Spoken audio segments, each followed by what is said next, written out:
Este espacio vamos a desarrollar lo que es la construcción de una V heurística que corresponde al momento de la acción psicosocial del psicólogo en el aula de clase y basar una lectura crítica y comprensiva. Mi nombre es Eder Pacheco y pertenezco al CEAD de José Acevedo y Gómez.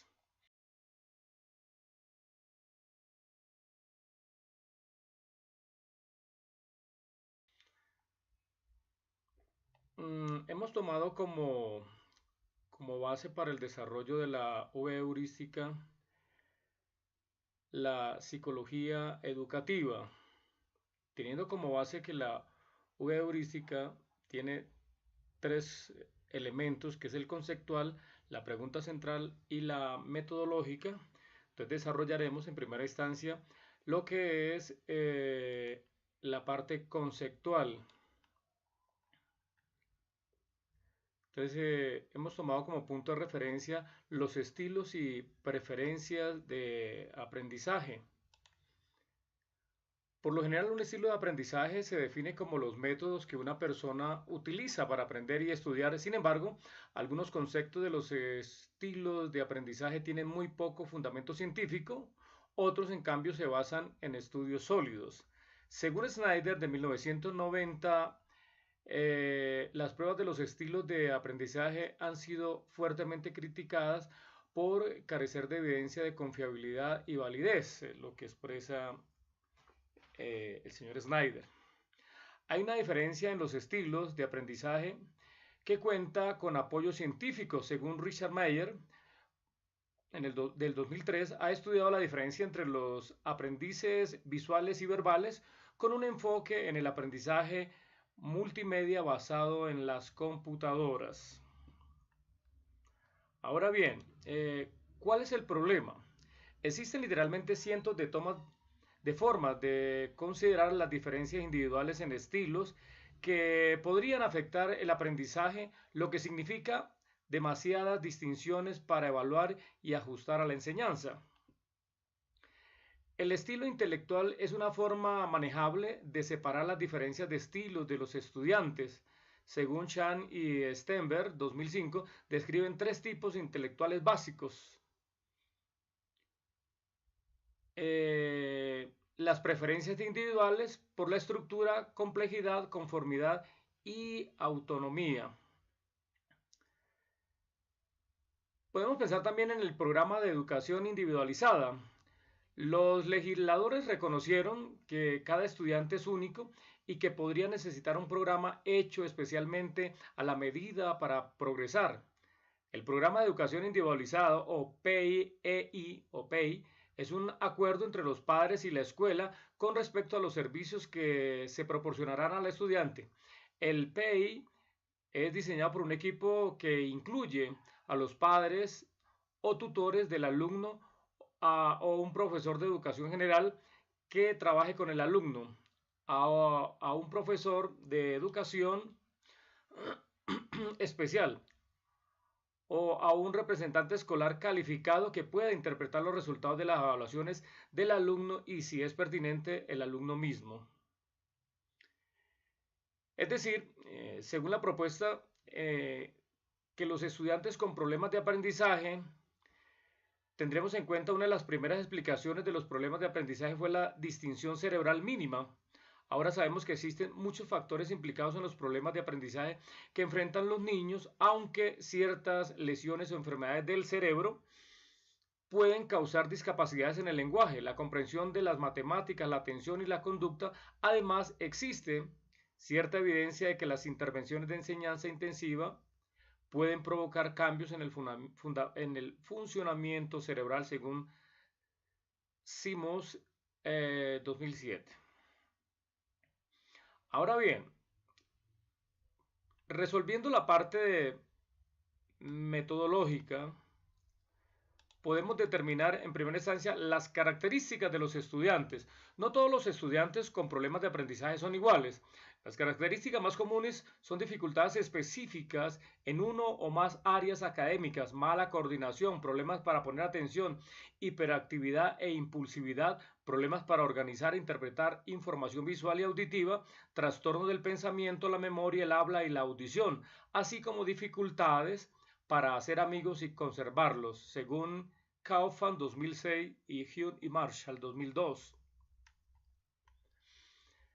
Afirmaciones del conocimiento. La mayoría de los alumnos con problemas de aprendizaje tienen problemas de lectura. Incluye algunos de los problemas más comunes, aunque estos no siempre son señales de problemas de aprendizaje.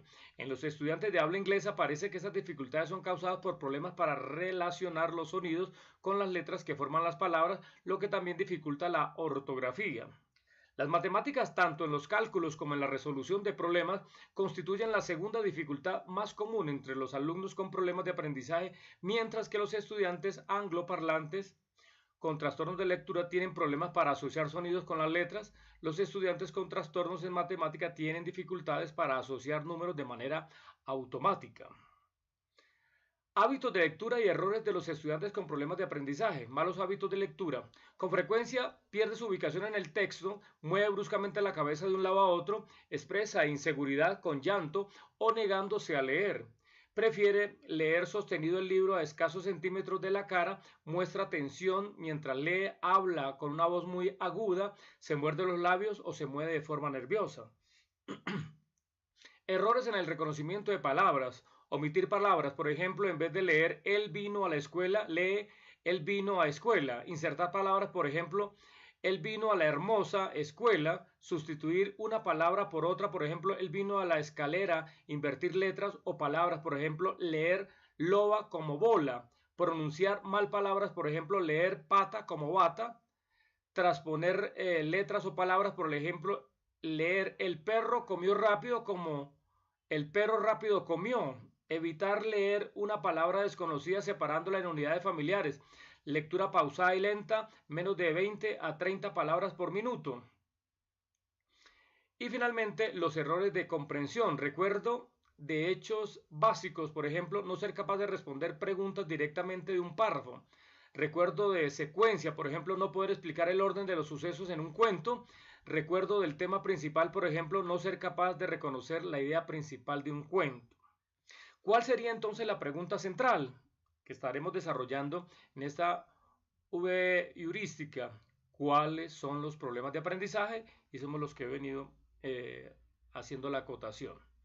Como dominio conceptual, los problemas que son más dados, que se presentan con tienen mayor presencia en cuanto a el aprendizaje, tenemos los trastornos de ansiedad.